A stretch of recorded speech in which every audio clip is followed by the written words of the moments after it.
আচ্ছা, ঠিক আছে। এখন ব্যাপার হচ্ছে যে যে পরের যে গ নাম্বার অঙ্কটা, এটা বিশাল বড়, এটা তোমরা সবাই পারবা না। তো যে যদি পরীক্ষা হয় তাহলে তোমরা বুঝে যে এগুলা পারবা সহজ, ওইগুলো আনসার করার চেষ্টা করবা। আর যারা অনেক ভালো তারা একটু এটা বুঝে গেলেও তারপরে তোমরা অঙ্কটা চেষ্টা করবে। এখানে দেখো বলছে একটা গুণোত্তর ধারার পঞ্চম পদ এইটা, দশম পদ এইটা। তোমাদের প্রশ্নের মধ্যে ভুল আছে। যদি এই ভুল দিয়ে অঙ্ক করা হয় তাহলে অঙ্ক অনেক অনেক লম্বা সময় যাবত করা যাবে, সহজে উত্তর মিলানো যাবে না। এইখানে 4√2 দেওয়া ছিল, এটা ভুল। এটা হবে 8√2। তোমরা প্রশ্নের মধ্যে যেটা আছে 4√2 দিয়ে করলে অঙ্ক সহজে মিলবে না। এইখানে 8√2 হবে, তাহলে ক্যালকুলেশনটা ইজি হবে।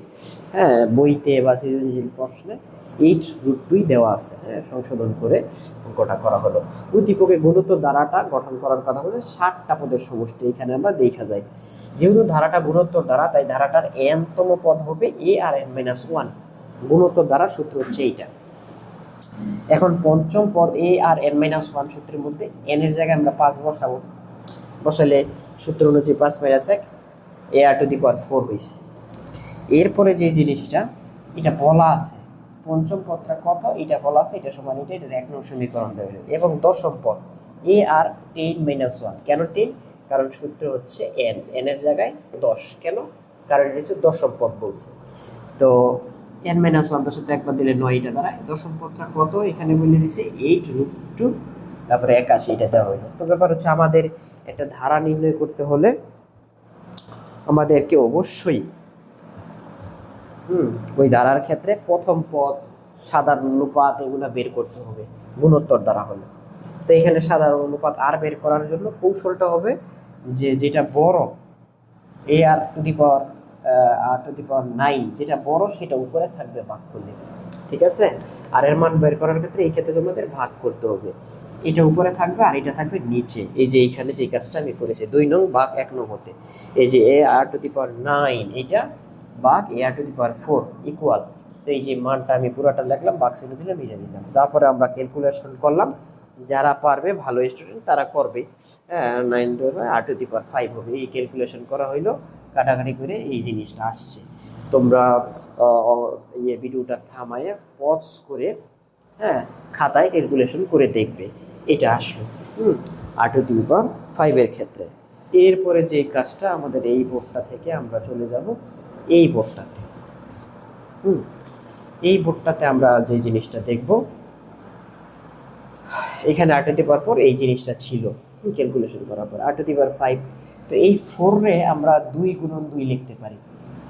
হ্যাঁ, 2 × 4 লিখতে পারি। আর √2 এই 9 রে আমরা লিখতে পারি 3 × 3 = 9। আমরা ক্যালকুলেশনের সুবিধার্থে লিখেছি √3। এখন ব্যাপার হচ্ছে আমাদের উদ্দেশ্য কি? উদ্দেশ্য হচ্ছে এই 5টা সরায় ফেলা। এটা আমাদের উদ্দেশ্য, যাতে শুধু আর থাকে, যাতে আমরা শুধু আর এর মানটা বের করতে পারি। তো এই ক্ষেত্রে এই 2 এর আমরা এই রুটের মতো করব। এই 2 এর জন্য আমি 2টা রুট লিখতে পারি, √2। যারা ভালো তারা বোঝার চেষ্টা। এই 2 এর জন্য আমি 2টা রুট লিখতে পারি, √2 লিখলাম। আর এটা তো আগের রুট ছিল। এই 3 এর জন্য, শুধু 3 এর জন্য আমি √3 2টা লিখতে পারি। আবার এইখানে শুধু 3 এর জন্য √3 লিখতে পারি, 2টা লিখলাম, আর আগে √3 আছে। তাহলে আমি এইখানে কি পাইলাম? √2 পাইলাম 5টা, এই যে 5 দিলাম। √3 এখানে টোটাল 5টা, 5 দিলাম। যেহেতু উপরের পাওয়ার 5 নিচের পাওয়ার 5, এক ব্র্যাকেটের ভিতরে আমরা লিখতে পারি √2/√3 একসাথে। এই 5টা আমরা দিয়ে দিলাম। তো এই 5 এবং এই 5 কাটা, তাহলে আমরা সরাসরি আর এর মান পাইলাম √2/√3। তাহলে আমরা এখানে খুব ইজিলি আর এর মান বের করতে পারলাম। তো আর এর মান বের করার পরে এই আর এর মানটা আমাদেরকে বসাতে হবে, বসায় আমাদের এর মান বের করতে হবে। তোমরা এটা সুন্দর করে খাতায়, আমি একদম ভেঙে ভেঙে ক্যালকুলেশনটা করছি, যাতে করে তোমরা বুঝতে পারো। তো এইখানে এই যে আর এর মানটা আছে, এই আর এর মানটা আগে যে ইকুয়েশন আছে যে কোনো একটা ইকুয়েশনে তুমি বসাবা। তো 1 নং হতে আর এর মান বসিয়ে ar⁴ আমরা ওইখানে পাইছি 2√3টা আবার লিখলাম, এখানে এর জায়গায় এ রাখলাম, এর মান এবার আমি বের করব। আর এর জায়গায় যে মানটা পাইছি সেটা লিখছি, আর উপরে 4 পাওয়ার 4টা লিখলাম, ইকুয়াল দিলাম।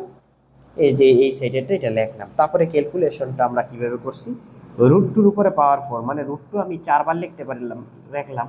√3 উপরে পাওয়ার 4, √3 4 বার লিখলাম। তো এইটার আমরা সুন্দর করে এই দুইটা রুট টুর জন্য একটা 2 লিখতে পারি, এই দুইটা রুট টুর জন্য একটা 2 লিখতে পারি, এই দুইটা রুট 3 জন্য একটা 3, এই দুইটা রুট 3 জন্য একটা 3 আমরা এখানে লিখলাম। আর এটা তো এখানে আমরা সহজে যাতে এর মানটা বের করতে পারি এই জন্য আমরা এই কাজটা করেছি।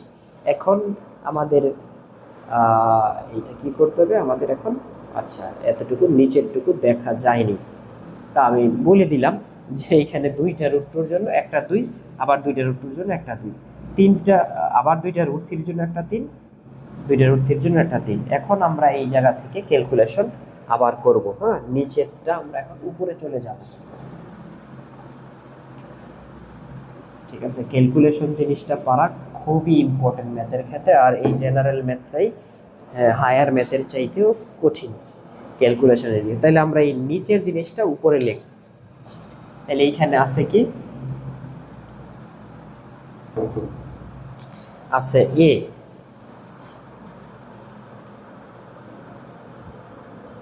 লিখি আমরা এখানে আছে, বা ক্যালকুলেশন শেখার চেষ্টা করি, এ ইন্টু 2 ইন্টু 2, নিচে হচ্ছে 3 ইন্টু 3 ইকুয়াল 2 রুট 3, নিচে হয়েছে 9। তারপরে আমরা এটা লিখব। যেহেতু আমি এর মান বের করবো তাহলে এ কে একা রাখবো, 2 রুট 3 এইখানে হইল, আর নিচে হয়েছে 9। আর ক্যালকুলেশনের বিষয়টা হচ্ছে এইখানে 3 3 যে 9 আছে, হ্যাঁ এইটা এই সাইডে চলে যাবে গুণ আকারে, 3 গুণন 3 উপরে, নিচ থেকে উপরে, আর এই যে 2 গুণন 2 এইটা এসে পড়বো নিচে, 2 গুণন 2। এখন আমাদের কাটাকাটি যাবে, কাটাকাটি কিভাবে যাবে, এই যে 9 আছে, এই 9 দ্বারা এইটা ধরি 3 বার গেল, আবার এই 3 দ্বারা 3 কাটা, এইখানে যে 2 আছে এই 2 2 কাটা, তাহলে আলটিমেটলি আমাদের উপরে রইল রুট 3, নিচে রইল 2। তাহলে আমরা কিন্তু সুন্দরভাবে এর মান আমরা পেয়ে ফেললাম। তাহলে এখানে আমরা এর মান পাইলাম √3/2। তাইলে এই যে একটা আমাদের ধারা, যে ধারাটা আমাদের হলো √3/2। তাহলে আমাদের গুণোত্তর ধারার ক্ষেত্রে যে বিষয়টা হলো প্রথম পদ আমরা পাইলাম। তাহলে ধারার ক্ষেত্রে √3/2 এটা হচ্ছে প্রথম পদ। এরপরে আমাদের সাধারণ অনুপাত আর এর মান তো আমরা পাইছি। হ্যাঁ, তো এখন প্রথম পদ যদি এইটা হয় তাহলে আমাদের সাধারণ অনুপাতটা ব্যবহার করে আমাদের ধারার কি বের করতে হবে, এখন সাধারণ অনুপাত আমরা ব্যবহার করে এইখানে ধারার দ্বিতীয় পদ বের করব। তো প্রথম পদ পাইলাম, আমরা এটা দেখাইলাম যে প্রথম পদ হচ্ছে এইটা। এখন দ্বিতীয় পদের ক্ষেত্রে যদি দ্বিতীয় পদ চাই, দ্বিতীয় পদ সূত্র, এখন আমরা সবগুলো পদই বের করতে হবে, এ আর এর -1। তাহলে এ এর জায়গায় হবে √3/2, আর এর জায়গায় হবে এই যে √2 নিচে √3, এই যে এইটা, আর এ আর n-1, n এর মান কত, n এর মান 2, দ্বিতীয় পদ হইলে -1, তাহলে √3/2, নিচের গুলো আমরা মুইসা ফেলি। ক্যালকুলেশন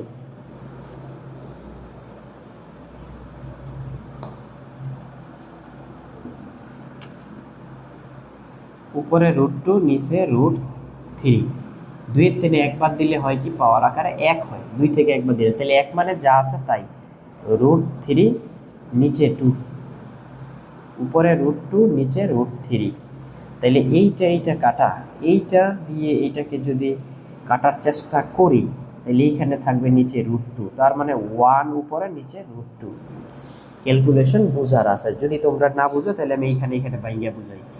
এইটা ঠিকভাবে কাটা গেছে, ধরো √2 নিচে আছে 2, এইটার জন্য আমরা লিখতে পারি উপরে √2, এই 2 রে আমরা 2টা √2 লিখতে পারি, ভালো করে খেয়াল করো, 2টা √2 লিখতে পারি নর্মাল টুরে, তাই না, এই যে এইটা কাটা, তাইলে 1/√2 যেটা আমরা এখানে পারলাম। তাহলে আমরা দ্বিতীয় পদ হচ্ছে কি, দ্বিতীয় পদ হচ্ছে 1/√2, দ্বিতীয় পদ। এর মান এখানে দিলাম, আর এর মান এইটা, n-1 ক্যালকুলেশন করে আমরা দ্বিতীয় পদ পেলাম। তাহলে আমাদের প্রথম পদ ছিল কি √3/2, দ্বিতীয় পদ হচ্ছে 1/√2। তারপরে আমরা ঠিক এর অনুরূপভাবে আমরা তৃতীয় পদ বের করব।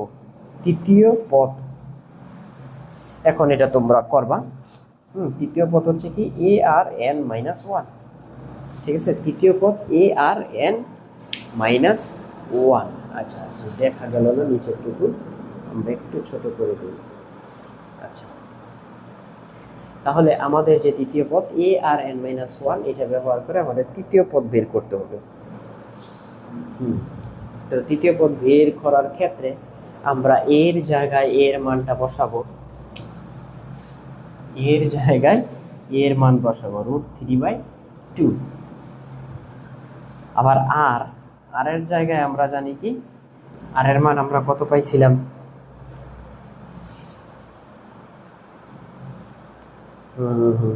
আর এর মান √2√3 পাইছিলাম, √2/√3 এটা আমরা পাইছিলাম আর এর মান। আর n-1, n এর মান কত, তৃতীয় পদ যেহেতু n এর মান হচ্ছে 3 -1। আচ্ছা, এখন আমরা এইখান থেকে অঙ্কটা নিয়ে যাব এই বোর্ডের মধ্যে। তাহলে এই যে অঙ্কটা আছে এটা মোটামুটি জটিল এবং কঠিন ক্যালকুলেশন, যারা পারবে ভালো তারা চেষ্টা করবে, হ্যাঁ, খুবই ভালোভাবে, আর নয়তো এটা পারবে না। তো তৃতীয় পদ ছিল কি √3/2। ক্যালকুলেশন হচ্ছে কি √2/√3, √2/√3। পরে 3-1 যে ছিল, 3-1 এইখানে আমরা অঙ্ক করতেছি 3-1, যেটা 3-1 ছিল সেটা 3 থেকে একবার দিলে হবে 2, 2 থেকে একবার দিলে হয় 2। তাহলে এইটার ক্যালকুলেশন করলে √3/2 ইন্টু এর মানে কি স্কোয়ার, মানে কি এই √2 দুইবার, ক্যালকুলেশন ভালো পারতে হবে, √2 দুইবার, আর এই স্কোয়ার তো এটার উপর আছে √3ও দুইবার। তাহলে আমরা যদি কাটাকাটি শিখি, এইটার সাথে এই একটা কাটা গেল, আর এইখানে এই যে 2, এই 2 এর সাথে 2টা √2 কাটা যাবে। তো আমরা যদি বাইঙ্গা ক্যালকুলেশন দেখি √2 গুণন √2, এই 2 এর করসপন্ডিং লিখে রাখলাম √3 যেভাবে আছে √2। তাহলে ভাইঙ্গা যদি লিখি √2 গুণন √2, এই 2 এর আমরা লিখতে পারি √2 গুণন √2। তাহলে আমরা 2 এর √2 লিখতে পারি, আগে আমরা বললাম √3।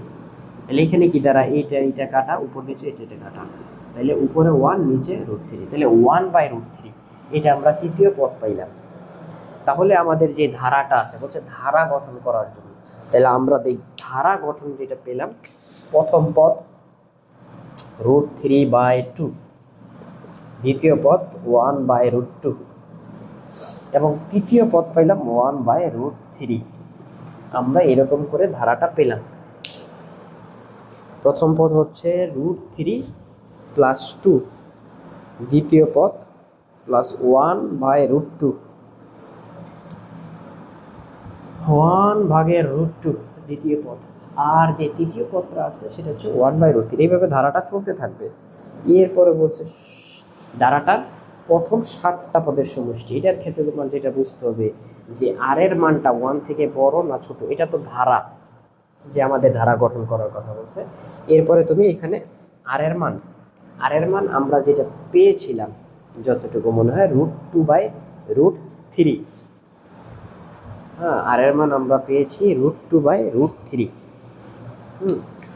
আর ইকুয়ালটা আমরা কি পেয়েছি √2/√3, এটা আমরা পেয়েছিলাম।